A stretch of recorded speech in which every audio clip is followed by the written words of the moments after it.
I'm making what's called a Whistler burger. Apparently, Myron Mixon made one of these burgers and took first place in a competition. I'm trying it out for the first time. It looks amazing. I'm going to show you how to make it because this is my first time. I'm going to start with about a little over a pound of 80-20 burger. Mix it up. We're going to do 1 ounce of ranch dressing. Mix it up. Excellent. All right, let's make our burger patties. Now we have our little over a pound of burger. Make a couple balls out of this. They don't have to be even.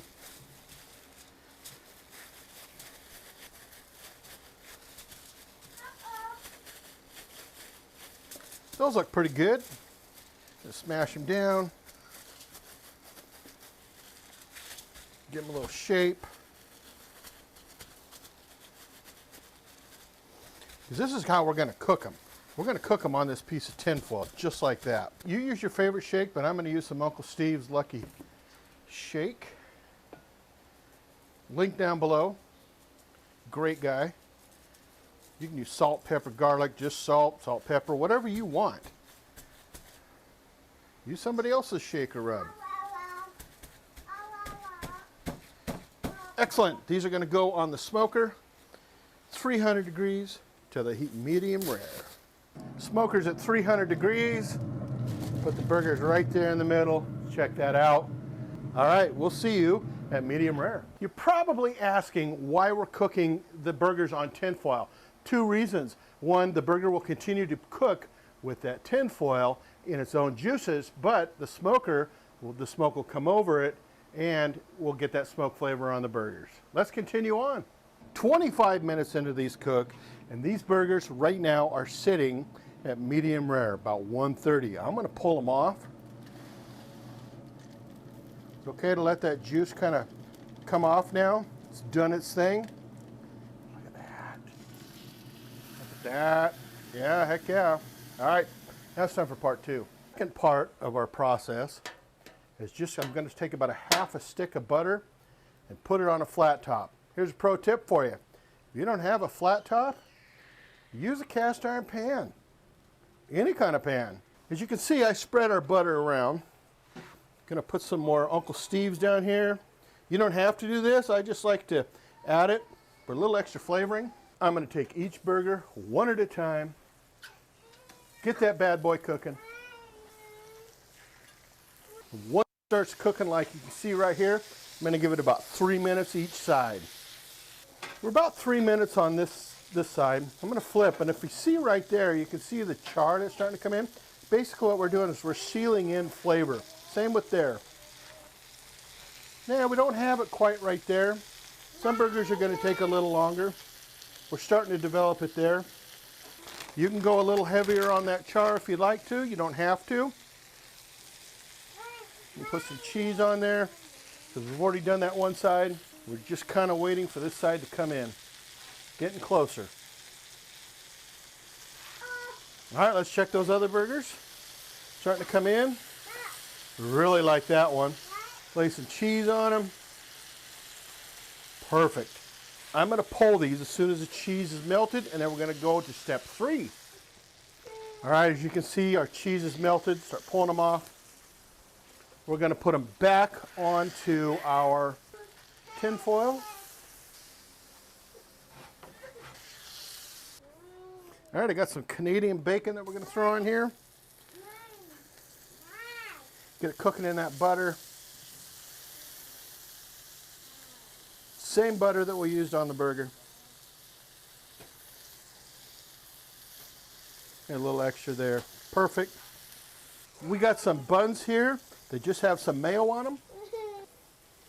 All right, 3 of our 4 buns cooked a heck of a lot faster, so I'm going to pull them off. Time to give our Canadian bacon a little flip.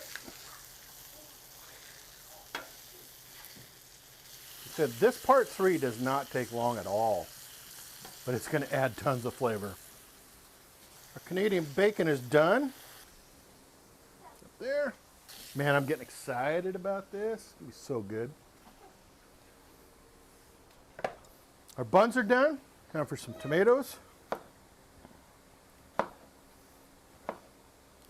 I like Roma tomatoes. You use whatever tomato you want. If you don't like tomato, don't use them. All right, so at this point, we have our burgers. We got our Canadian bacon, got our buns, pickles. We got some lettuce over here. I have some chives over here. They're getting ready to go bad. They're dying. But check the burgers out. Oh, no. Voila. That's a good burger right there. Oh, well, lesson learned. Let's take a burger.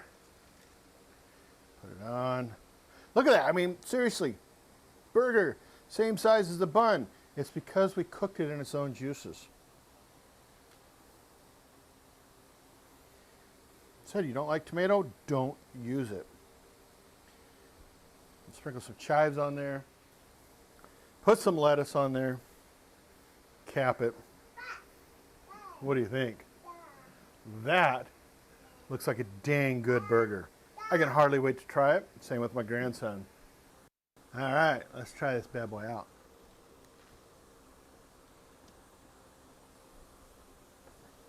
That truly has a ton of flavor in it. Get a little bit of that chive, but you know, I get some smoke off of it. It's juicy as all get out. It's got a great cheese flavor to it. Got a little butter to it. Man, I'm telling you, that Canadian bacon, holy cow. Cooked perfectly. Only thing I could say I could do better is maybe put some pickles on it, but if you're not into pickles, who cares?